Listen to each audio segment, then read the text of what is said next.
এমন পশু আপনি কিনতে পারবেন না, রাসূল নিষেধ করেছেন। আরবাউন লা তুজজিউ ফিল উদাহি, 4 প্রকার পশু দিয়ে কুরবানি জায়েজ নয়। এমন পশু যেই পশুর অন্ধত্ব স্পষ্ট বোঝা যায়, যেই পশুর অন্ধত্ব স্পষ্ট বোঝা যাচ্ছে, ওই পশু দিয়ে কুরবানি হবে না।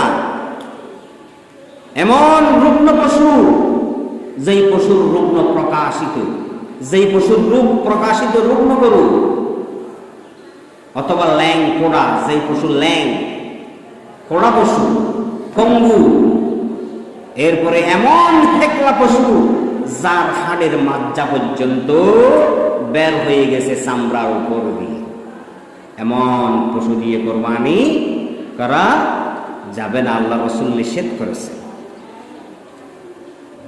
আমরা কুরবানিতে কোনো প্রকার ধোঁকাবাজির আশ্রয় নেব না, কারণ আল্লাহ আমাদের অন্তর দেখবেন, আল্লাহ আমাদের অন্তর দেখবেন। কোন প্রকার ধোঁকাবাজি করা যাবে না, এটা একটা ইবাদত। কুরবানি কি একটা ইবাদত, গোশত খাওয়া নয়। গোশত তো আমরা খাবো, এগুলো তো আল্লাহ নিয়ে নেবেন না, আমরা খাবো, তবে উদ্দেশ্য হলো মহান রবের সন্তুষ্টি।